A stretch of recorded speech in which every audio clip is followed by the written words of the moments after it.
one of only 31 people to ever walk the planet with at least 10,000 yards rushing in the National Football League, from right here in Nashville, Tennessee. Good to see you, Eddie George. Hey, man, good seeing you too, brother. Yes, sir. Very popular here in this town, Eddie George.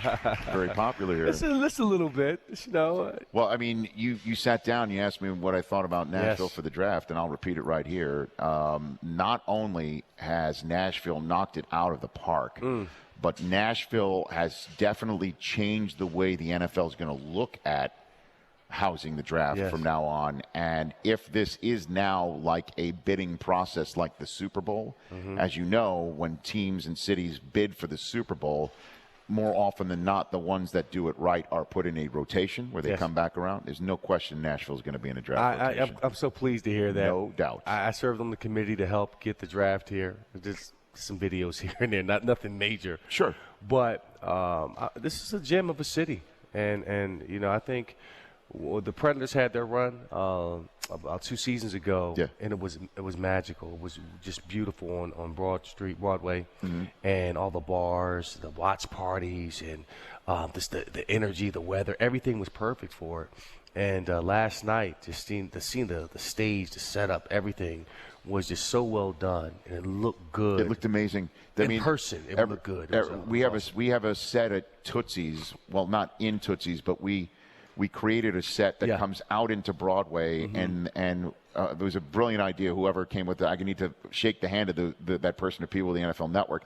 They draped the scaffolding in lavender bricks to make it look like it's part of Tootsie's that they put out there. It's awesome, and the shot down Broadway of the neon lights behind is just breathtaking. And the reason why I say that this is a difference maker, and then we'll get to some draft and some football stuff with you, Eddie George, is the reason why it's a difference maker is in the way that Chicago was amazing. It was in Grant Park. The city looked amazing. It rained one time, but it was really amazing. And the way Philadelphia was remarkable, too. They transformed the museum steps in Ben Franklin Parkway.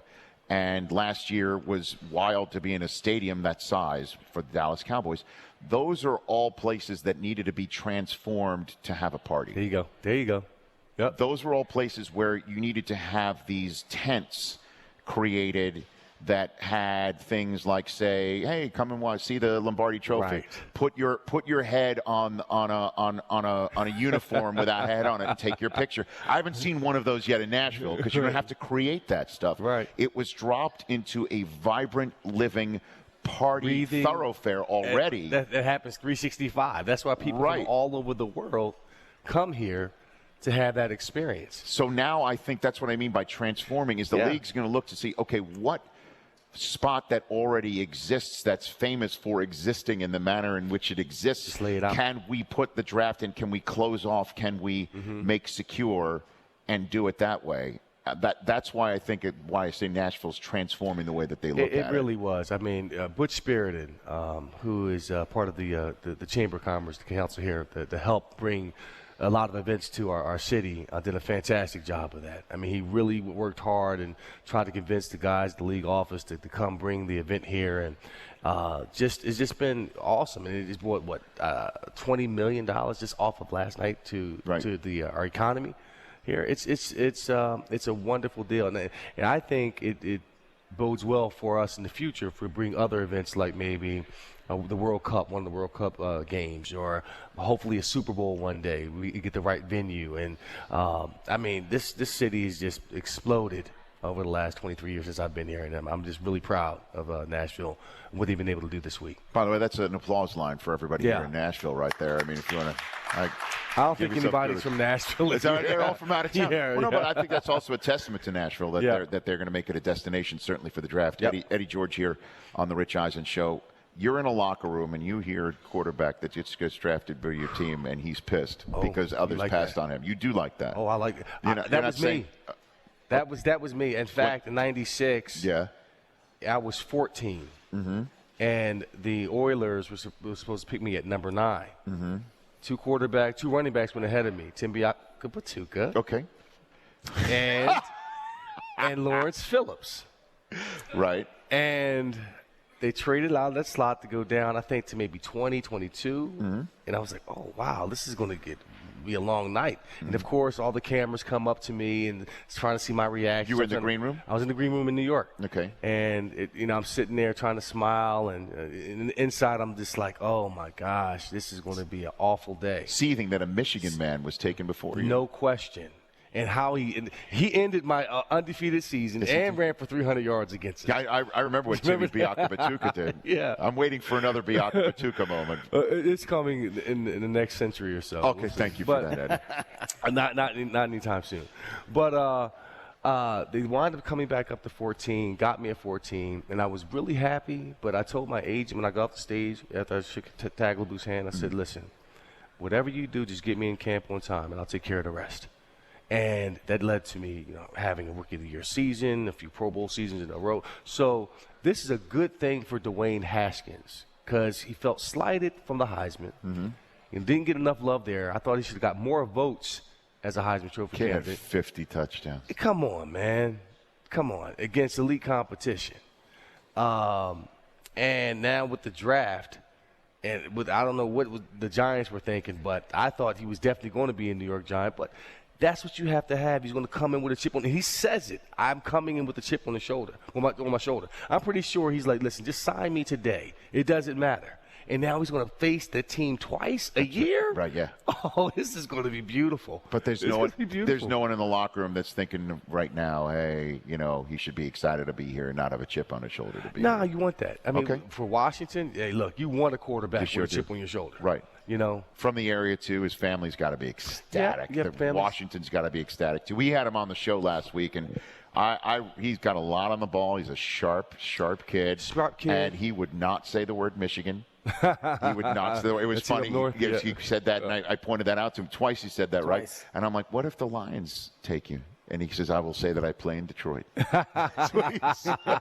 Nice. That's what he said. Yeah, I know. So he was funny, he was engaging. Yes. You kind of you need to have somebody who can, play around and understand that, it's fun and there's a certain aspect to being a face front figure. I liked him a lot. I really did. On all fronts, and that's what's shocking to me is that he didn't have any red flags, in my opinion, off the field. I mean, we know his body of work on the field, so I know his family. I know him personally.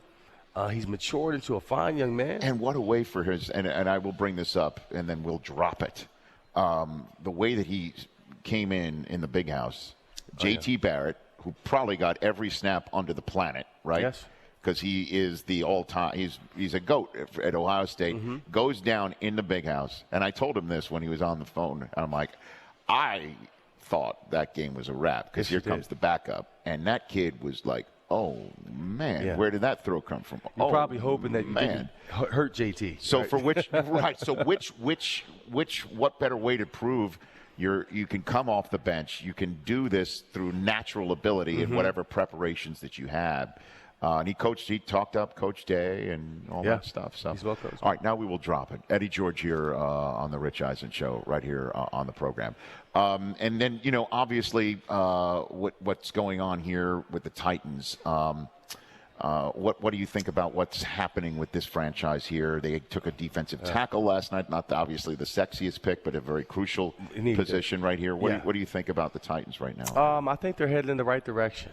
Mike Vrabel came in with a lot of, questions in terms of his youth, where he came from and so forth. But I think he's the great fit for what they're trying to become. And now he's building that culture that they're looking for. For the type of defense that he wants to have and that he's accustomed to having, he wants some guys that are going to be fist fighters. They're going to be nasty in the trenches. And based off of the highlights that I've seen, because we didn't see this kid play last year because he had a torn ACL. Right.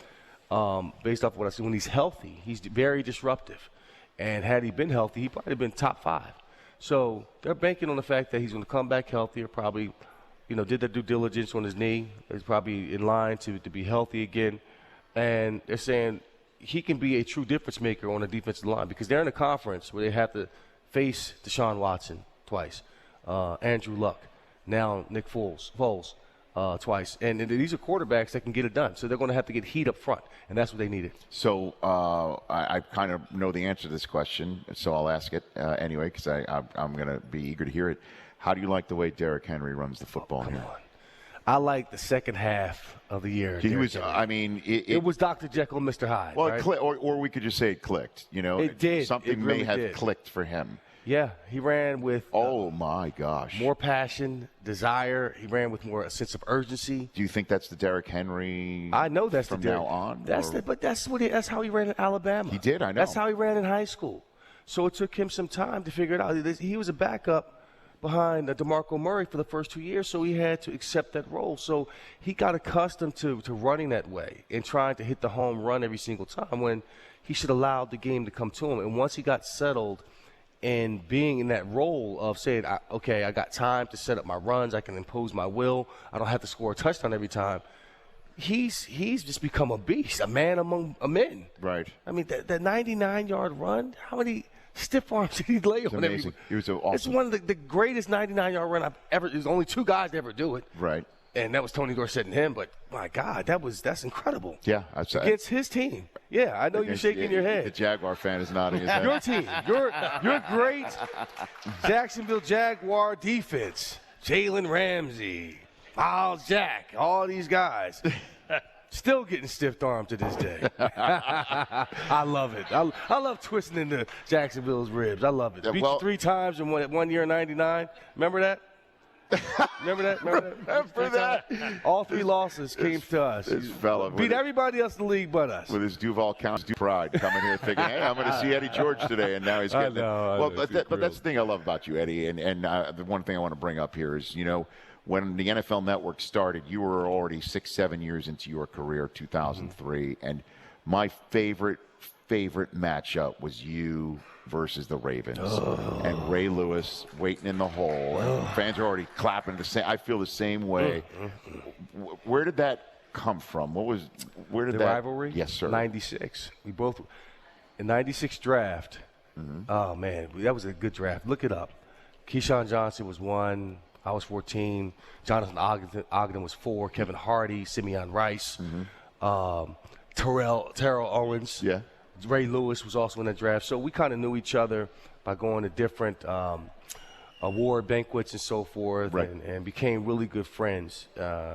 After a night of drinking and talking crap to each other, we just stayed in touch. And then we got drafted into the same conference, and we wound up seeing each other. So both of our teams early in our careers are really bad. They couldn't win 4 games. They were really trying to find out who they were. They moved from Cleveland to Baltimore. We were moving from Houston to Nashville and really trying to get settled. So right around 2000 is when we really got good. We really figured out who we were. And we were really good friends off the field, but on the field, oh, man. If I killed him on the field, great. And he felt the same way. I mean, we were willing to die on the field. Well, you would just, yeah, it was nasty. It would be you running the way you ran and him coming into the hole the way that he did. And you would let him know after play. I mean, you were barking at him. Yeah. Is there any story? He barked at me, too. I was about to say, is there any specific story that's safe for work that you could tell from that? That you could share with the people here? I'll tell you. Well, you're talking about the playoff game in Baltimore. Yes, sir. That's a good one. Yeah. Well, there was an article that came out in Sporting News about his career and what happened and so forth, and I was in that. He said, well, I changed Eddie George's career after I laid a hit on him in a playoff game.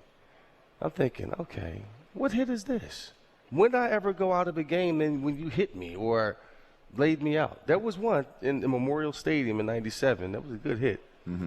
But I'm like, okay, all right, when I see you again, we're going to find out, And lo and behold, we split the divisions at that time. They went to the AFC. No, we were all in one division at one point. The NFC, that's right. The AFC Central. Right. Yeah. Black and blue. That's right. But then they went to the North. We went to the South. And lo and behold, in 2003, we draw the Ravens going into Baltimore. I said, yes, this is the time. So I was very patient in waiting. But in the first half, I suffered a dislocated shoulder. Steve throws a pick. Edry picks it off. I go behind him. I try to strip the ball. land on my shoulder. I come out. I'm like, damn. Yeah, I'm like, I can't miss this game. But my shoulder is completely out. And I'm on the sidelines. I'm banging the bench because I'm upset. My shoulder's still out. I remember that. They said, Eddie, you got to calm down. We got to pop it back in. I said, oh, that's right. So they pop it back in. And there's a moment where you just kind of feel where the glitches are in your shoulder and to see if it's going to slip back out or if there's any pain so I can kind of manage it. And I had to judge whether I was going to come out of the game, get a shot, or strap it up. Right. So they were like, listen, we got to make a decision. You know, what are you going to do? What are you going to do? I was pacing them down the sidelines. I said, strap them, and let's go. Okay?